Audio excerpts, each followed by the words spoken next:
What's up, everybody? I'm Cole Bearden, and I'm here with my partner Jeffrey Williams. Welcome back to Primetime News, the news channel with all the latest information around the globe. Now, today we'll be talking about the first story. We will speak on Whiskey's Rebellion.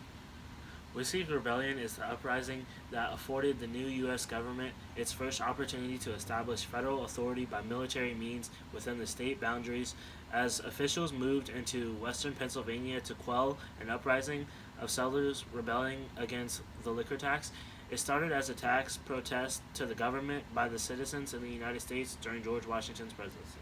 The rebellion was mainly protested in western Pennsylvania, and the rebellion lasted from 1791 to 1794. In July of 1794, about 500 armed men attacked and burned the home of the regional tax inspector after a small group had been fended off by the previous day. Shortly after, President Washington sent around 13,000 troops in the areas of the rebellion, and the rebellion began to die out without any battles or warfare in 1794.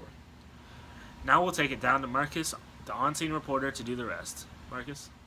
Thank you, Jeffrey and Cole, for the valuable information about the Whiskey Rebellion.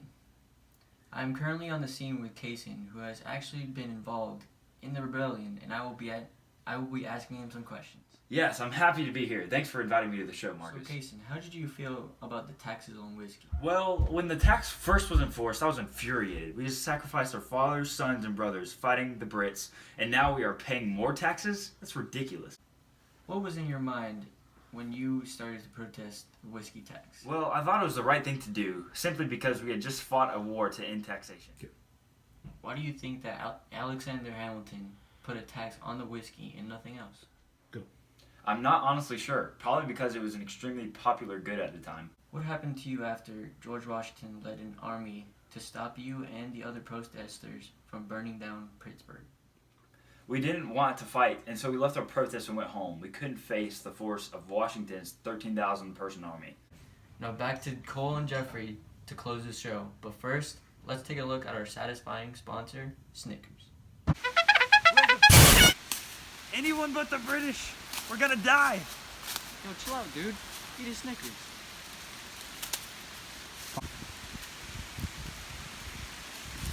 Here you go, bro.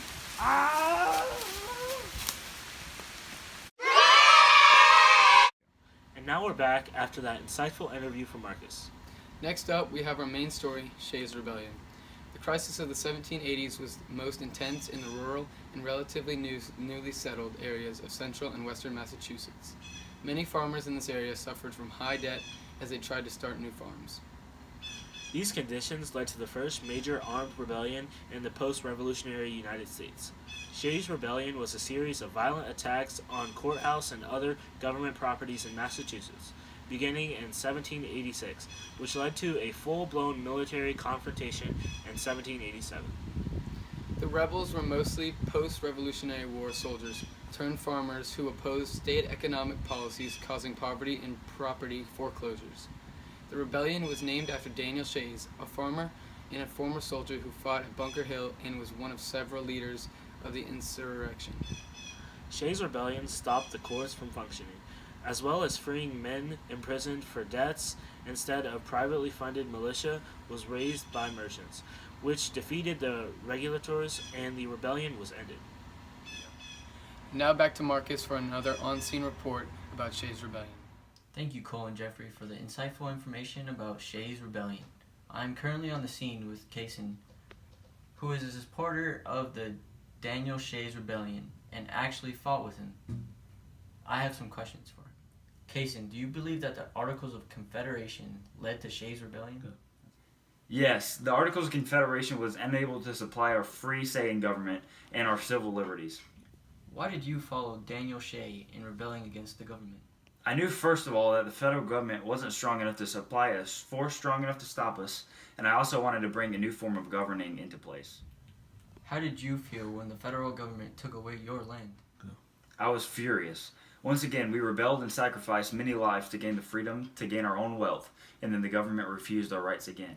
What was your reaction when the federal government did not listen to your requests? We were all extremely frustrated and knew we had to take action, or else we might end up in the same monarchy system we had before with very little freedom. In conclusion of today's segment, both rebellions are major parts of U.S. history, and America wouldn't be the same without them.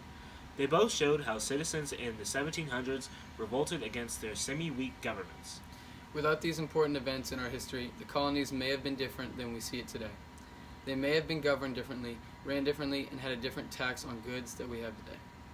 That's all we have for the time today. Signing off, I'm Cole Bearden. And I'm Jeffrey Williams. We'll see you next time on Primetime News.